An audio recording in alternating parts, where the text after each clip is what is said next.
My name is Mitch Martin. I'm a police detective with the City of Eugene. Okay. What was your involvement in investigating the Tingle House? We got called in because obviously there's mass casualties with the students, but there was concern that there might be explosives in the house. And what did you find? Well, when we first went into the house, we found Mr. Kinkle's parents deceased on the floor. And they were deceased how? They were shot. And when you're going through the house, what were you looking out for, trying to be aware of, trying to find explicitly? Well, we're primarily concerned with booby traps. We didn't know what his mentality was. Obviously, he just slaughtered a bunch of children, wounded several others, and so the first thing we did, we searched the parents' bodies to make sure they weren't booby trapped. Okay. And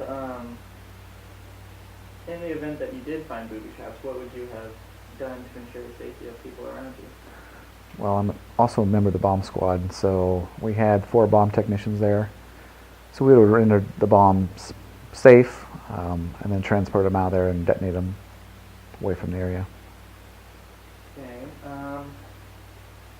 With Mr. Kinkle subdued by his fellow classmates, what do you have to say about gun control and the way people behave and should be around guns? Well, that's a very fun topic to talk about. My opinion, of course, is guns don't kill people. People kill people. So I think the gun's in the wrong hand. This could happen, but how are you going to limit that? If it's not a gun, it could be a knife, it could be an explosive, it could be a car. So we can't outlaw all those. So I know that police presence in high schools and other schools has become more and more of a regular thing to see, but why do you think that there wasn't law enforcement presence earlier, before people are shot and killed in schools? I think it was just something new. It's a new fad, and hopefully it goes away sooner than later. For these unfortunate school shootings, having officers there at the school, it's a deterrent. So the hope and the intention is that it'll obviously deter someone from doing it. They see an officer, like, well, I shouldn't do it here at this place.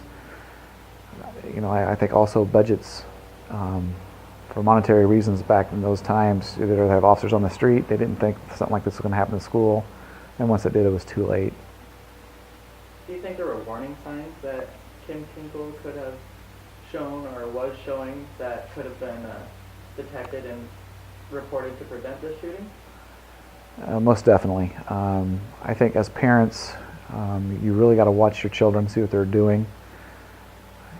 In his situation, when we searched his bedroom, there was all kinds of bomb-making materials, ingredients from the internet on how to build and construct explosive devices that I know as a parent you would see that. They were laying in plain view. So yeah, you definitely got to be a part of your children's lives and know what they're doing, who they're hanging out with. Yeah. Do you think that the average everyday kid or teenager or even adult could get regular access to these materials to, furthermore have another episode of violence? Without a doubt. You can look on the internet. Unfortunately, the bomb-making material's right there. A lot of it's over the counter, and with kids have a lot of time on their hands, and they like to make things like that, unfortunately. Yeah.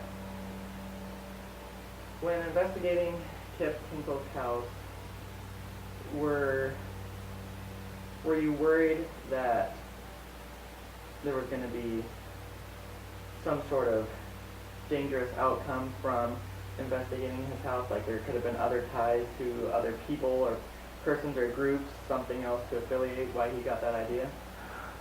No, we pretty much had it isolated just to him. The biggest concern we had was what else did he have in the house, explosive-wise. I alluded to the bedroom, but underneath the house there's a crawl space that we found that was a lot of more of his bomb-making materials.